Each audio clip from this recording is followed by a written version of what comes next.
This might get weird. Picture me rolling. Are we rolling? We're rolling. Ah, cheers, Grace Helbig. Cheers, Mamrie Hart. Woo, I feel absolutely fucking insane. And I found the Guinea Pig Festival, a Guinea Pig Pumpkin Patch Festival.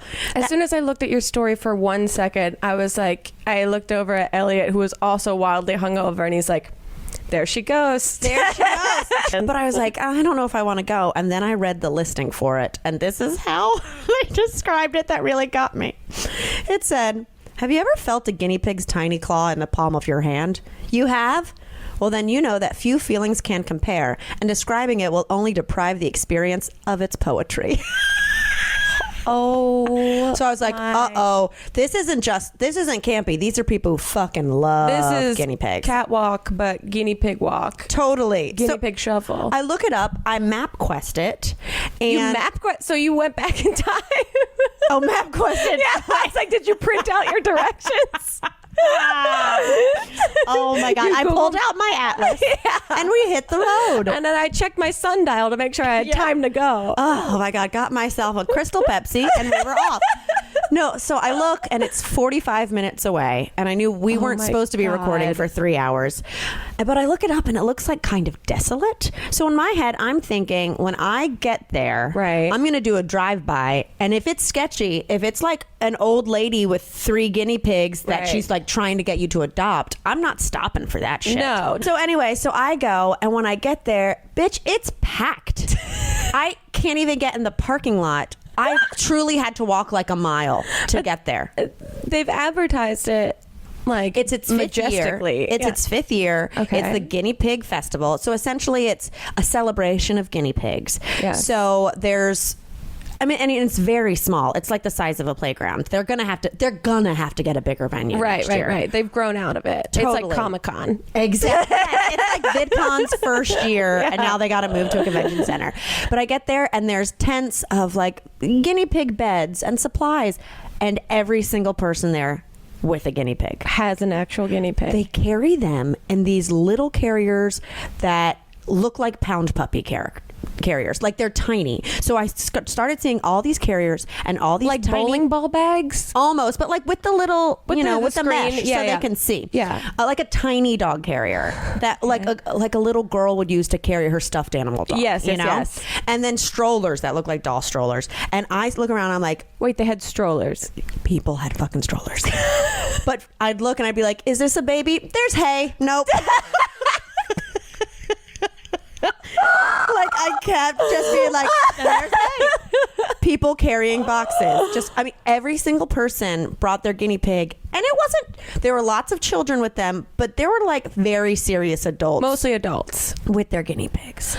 Wow, so this is a subculture that we didn't know existed. It's 100% a subculture. I was like, I'm okay. Like I was testing my anxiety level. Did you feel like a fraud because you didn't have a stroller or a little pound puppy pet? I definitely tried to give an air off like I was meeting a friend with their guinea pig. Competitions start up. Oh, there's a competitions. For what? So this woman gets on the mic. She's got crazy curly hair and she's British. This all makes sense. And royal British, not like Cockney British. Like I can't do it, of course. Yeah, but like it was a Tracy Ullman character. Like it looked like she almost got the hosting gig for Great British Baking Show. Exactly. And she was like, gather round everyone and she was just like, the competitions will commence. And everyone like starts readying their fucking guinea pigs, so right? This is like medieval times guinea pig edition. I look over, there's a little tent with like 4 tables with tablecloths that everyone's eating food, and she goes, excuse me darlings, could you all move? This is the judging table. Oh no. I'm like, oh my God, what is about to happen? So anyway, they start the first competition, and it's like best hair started it. Wow, that's a real. Big one. That's the only one I could think would be a competitive category. Oh wait, before we get started, she's like, I will be judging today, as will. I think her name might have been Esmeralda, and she was like the ticket taker at the beginning. So it wasn't just this woman; there were multiple judges. Oh no, it was her, Esmeralda, or Katarina, like something like that. A character from Frozen. And we have a celebrity judge in our midst. Everyone, beanbag. Wait. It's a guinea pig who has 21,000 followers on Instagram. And its owner just held this guinea pig in a tiny bed and like showed her the competitor, like slowly walked around as if Beanbag was judging the competition. How do they judge? How Beanbag judges? I'm like full on the owner's like listening to Beanbag. I was like, this is fucking nuts. So best hair, total upset. Wow.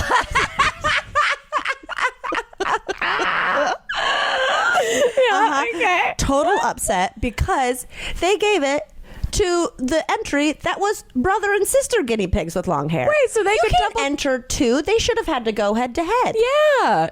I mean, that seems like you have double the chance of winning then. Totally. So Unfair. the next category is most handsome, and here.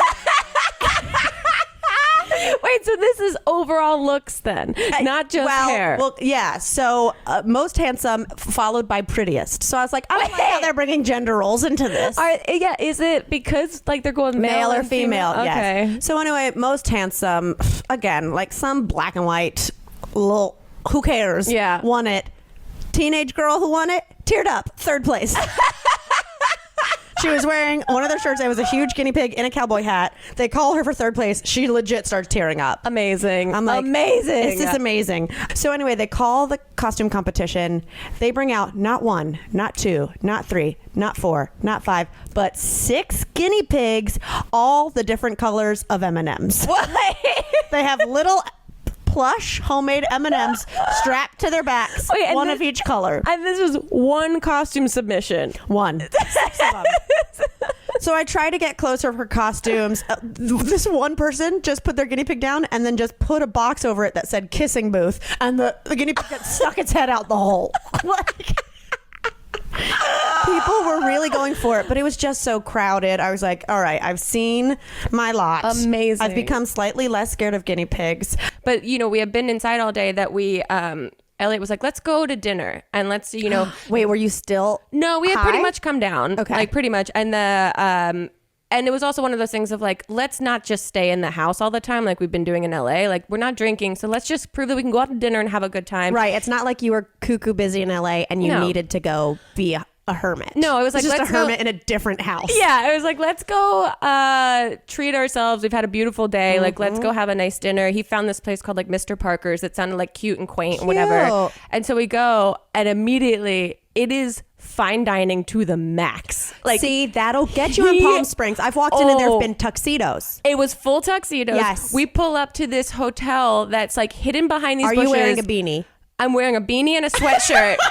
And I go, and all of a sudden, of course, I feel like I've come down, but all of a sudden it starts surging back up again. And I'm like, I don't think I can handle this now. It's so nice that when we walked in, I was like, they're not going to let us in. This is like fine dining. Oh, you're getting pretty womaned. And he had made a reservation. He's like, let's just do it. Like, who? Yeah, because also there's like fancy, there's rich people that go there that have money that don't dress up. That, like rich hipsters. Exactly. But there's I don't know. We got to create a richsters. Yeah. And that's how everyone was. They were just like all like so artsy fartsy looking, but like really put on kind local of jewelry. Yeah, like one weird eclectic earring and like One crazy feather. boots and like pleather everything and like just like rich families, like full dinner stuff. And so I was like, oh my God. And then they seat us, all the waiters are in tuxedos. Oh my God. And we're like in this back corner and there's this like family that's like looks like such old money that's like all dining together. Where you're like, that meal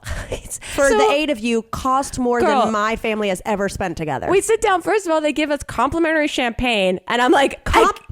I know. I was like, Delta One? Yeah, they were like, here, and it's like pink champagne. And I was like, motherfuck. I was like, Elliot, why didn't you warn me? Plus, it's dry January. Exactly. I'm like, I'm overwhelmed. So we just sit there with 2 glasses of pink champagne through the whole meal. Oh and I was my like, God. I'm fine with water. And then we look down. The menus are prefixed. They're $80 each. Oh, that's actually better than I thought, though, because once you do an app and a steak, you're going there for a steak. You right. know? But we weren't even that hungry. I thought we were going to big like mistake, this. huge. I thought we were going to like some other version of like an Outback Steakhouse. And I was like, I can handle this. So there's like 17 different servers for every table that come up and do different things. There's one guy who only wipes the crumbs. The guy that wipes the crumbs was the worst one.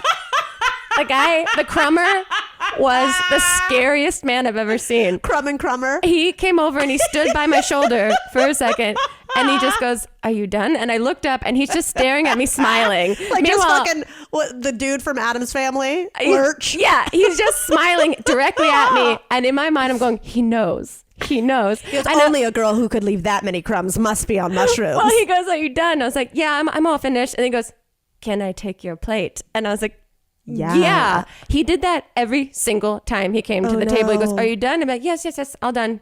"Can I take your plate?" Well, one time you should have just said, "No, I'm going to eat it." And then exactly. And then he crumbed our table for what felt like hours. No.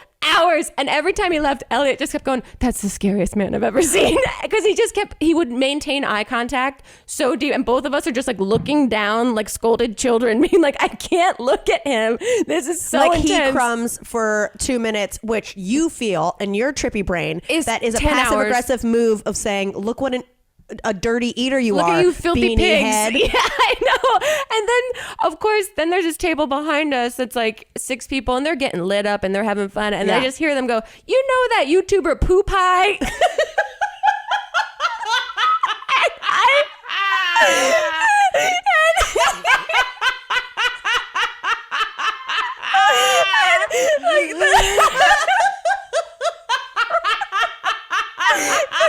Ma'am, that's a storyline from the movie The Help. The crumber had just left and I felt like I was finally safe. And then I hear that.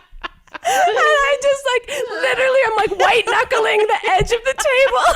I can see you just full mouth scream with no noise coming out, laughing. I was like, I can't. And Elliot's kind of in his own world and can't really hear them. And they're all drunk and they're like, "Yeah, you know, poo pie, pooey pie or something." And they're like talking and then I can't hear anything else. And I ate my entire dessert because I was just stress eating at that point. Oh my God. They gave me a hamburger-sized macaroon for dessert. And I was like, I ate the whole thing because I was like, everything is too much.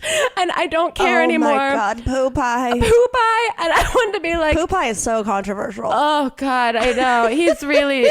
he's really challenged the platform. It killed me. And we left there so fast when we were done. It was so hilarious. Grace and I got Bestie Botox today. Yes, we did. we got Botox. You thought we just shared a vacation home? Nope. I wanted to bring it up because we had this nice woman and she was great and very professional and quick. But the first time we went, you guys, Oh my God. we went to this doctor. This guy. Our friend recommended him because she was like, "Oh, he does this for comedians who still need to be able to move their face. He's Right, not like- going to freeze your face." There's a lot of like female comedians and it looks really subtle. And I was like, that's exactly what I want. I want to be able to look like myself and still like make goofy faces and not look frozen. This motherfucker, first of all, it's scary. You know how when you go to get your hair cut and you walk in and they're like, "This is so-and-so, she'll be taking care of you." And you're like, "What?" And the bloody Kate Gosselin's on your head. You know, when you're like, "Oh no, if that's how you think hair looks, Yeah. we are fucked." I can't trust you. Yeah. We went in there and this man Oh my goodness. looked like Martin Short in a wind tunnel. But he also came in hot. He came in hot. We're gonna, like, in the course of the 15 minutes we were there, Which felt like hours. guys, he asked us so many weird questions. I wish I had I wish I had recorded it and transcribed what he Because said. at that point we agreed we weren't going to talk about it on the podcast. We kept it a secret. Yeah. So I didn't write anything down. But I we know. should have recorded as a voice note. I'm looking back through my notes. I'm seeing if I can find Botox in my notes. Well, I will say, while he had a needle in my forehead, Yeah. he asked me if I'd ever had sex with an alien. That's right. Yes. Unprovoked by anything. He was like, you girls single, blah, blah, blah, da, da, da. Needle in my forehead. Have you ever made love to an alien? Perhaps a little alien baby? This is as he's saying to me. As he's injecting me with something. I'm like, I'm about to wake up on a fucking spaceship with this dude who clearly looked like an alien who had a latex mask over, their face. A human mask. I was driving home trying to remember that first encounter, and I was like, did he ask about fucking vampires or aliens? Aliens. He asked me if I'd ever made love to an alien. I think I was like space alien? Or are you a Republican and you're talking about the immigrant border? I think it was his way of trying to like calm you down and distract you, but it had the opposite effect. But here's now what I wonder, now that you say that. Yeah. Was he trying to get me to make a quizzical face, and that's where he saw where he needed to get the wrinkles out? It's a long walk to get that.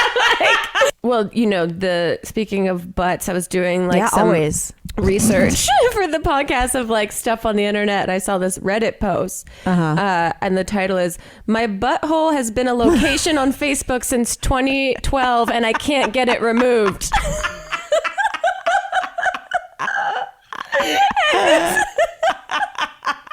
Listen to this post. It's been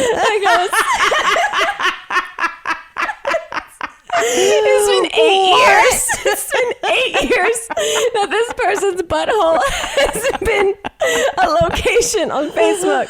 Listen, I wish this was fake, but it's not. The first thing you see when you type in my full name on Google is original poster's butthole. This page was created in 2012. I was only 15 at the time. I have reported it a million times, even asked friends to report it. It's humiliating. I tried requesting the name change of the page, reported it for every option possible. Facebook says it doesn't violate terms.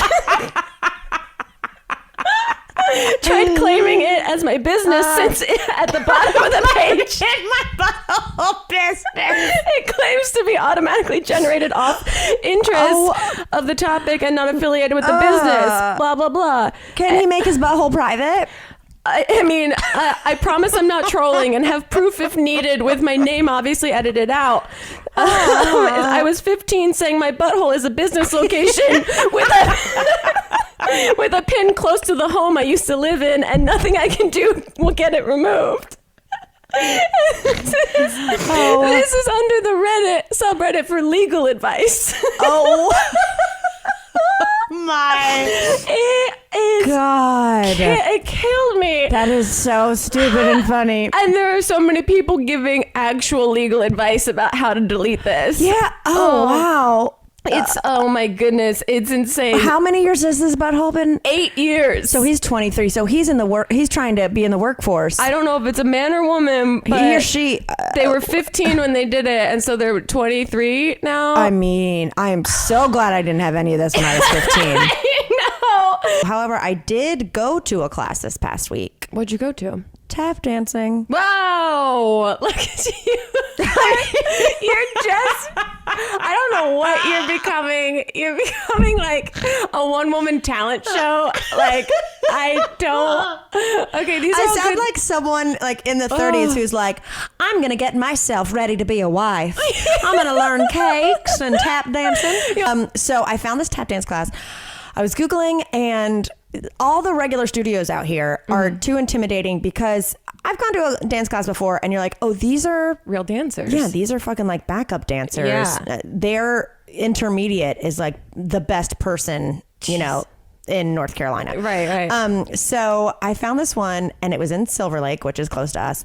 And it was a man named Howard. Wonderful. And his picture, he was wearing like a sequined bow tie. I mean, yeah, that's all you need. Legit. So I was like, well, maybe. And his reviews were good. It was like, Howard is caring, all that. Howard is great. He's very encouraging. But then I signed up for the class. And then when it gave me the confirmation, I realized the dance studios is at Howard's home. Wow. Yeah. Okay. Which made me a little apprehensive. Scared as fuck. Yeah. Howard with the glitter bow tie is inviting you to his home to make some noise. Bring on the funk. Yeah. So my friend Lindsay Ames goes with me because she was like, I want to get back into tap dance when I mentioned it to her. So I said, all right, well, we're going. Great. Go strengthen numbers. Our friend Georgia Hardstark. Great. Favorite Murder was going to go with us, and she ended up not being able to, so she's rain checked for tomorrow. Okay. But so I go, and it turns out that he has a studio built like behind his house on top of the garage. Wow. And we're walking up, and I'm like, oh fuck, because when I signed up, it also showed me that me and my friend were the only two people signed up for the class. This is the story of your life. So I'm super nervous walking up that we're about to have an hour in a garage with a man in a bow tie With Howard. for like an hour with a Howard. private class. We walk up those steps. Place is packed. Wow. Level 1 was at 7. I was like, we can do level 2. Whoa. You know, Good for you. you got to go in with confidence. Yeah.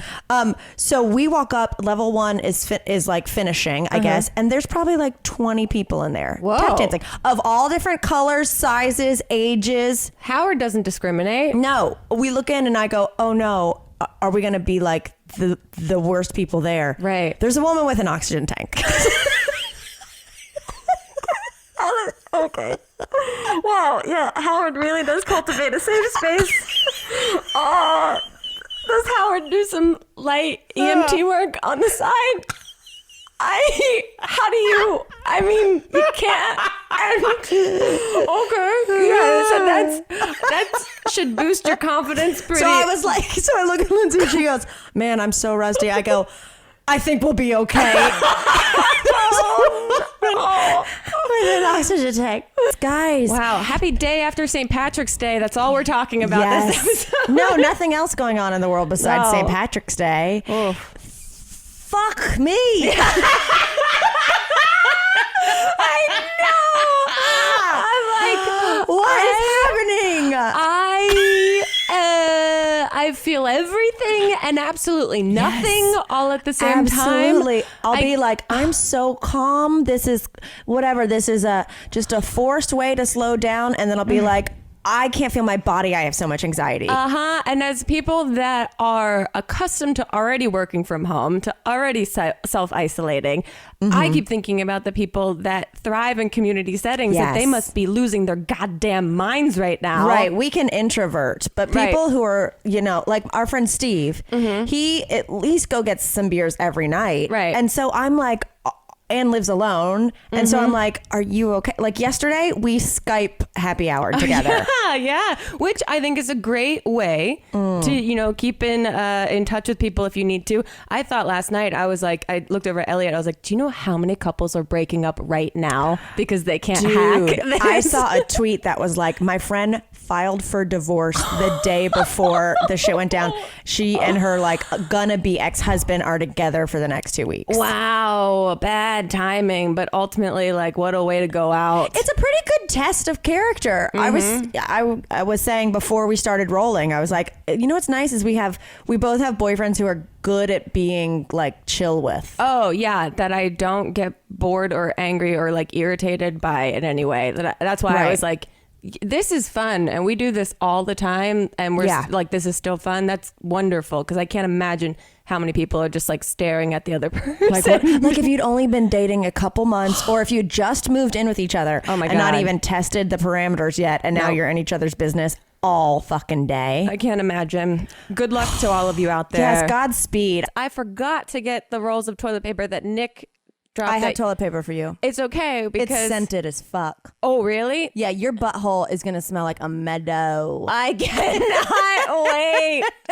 Oh man, I can't wait for that. Scent it? Why do they scent tampons? Why do they scent toilet paper? I don't mind the scented tampons. For reals? For reals. I guess. Why? I guess I'd never really thought about it. Who's sniffing it? It doesn't bother me. You think your uterus would be offended by a non-scented? Look, whose nose is going up in there during the blood time? You are worked up about this. I don't understand why you would need a scent on a tampon. It's for me, I think it's a nice aroma for the process. I think it's like if you have a clean bathroom, that's nice, but if you light a candle in the bathroom, that's even better. So it's like I got a clean tampon, but one with a scent. Why not? I have a full. But it's not like anyone's digging up there. I have a full lie detector question for you. Okay. When you're putting in a scented tamp, do you sniff it before you put it in?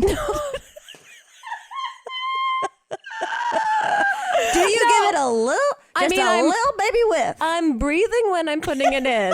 So technically that is smelling. Is there a go-to scent or are they all just floral? Like, can you get a more like woodsy scent? To be fair, I've never really investigated this. I think I've always, or at least in the last few years, have always bought scented just This is unconsciously. The most Jersey thing.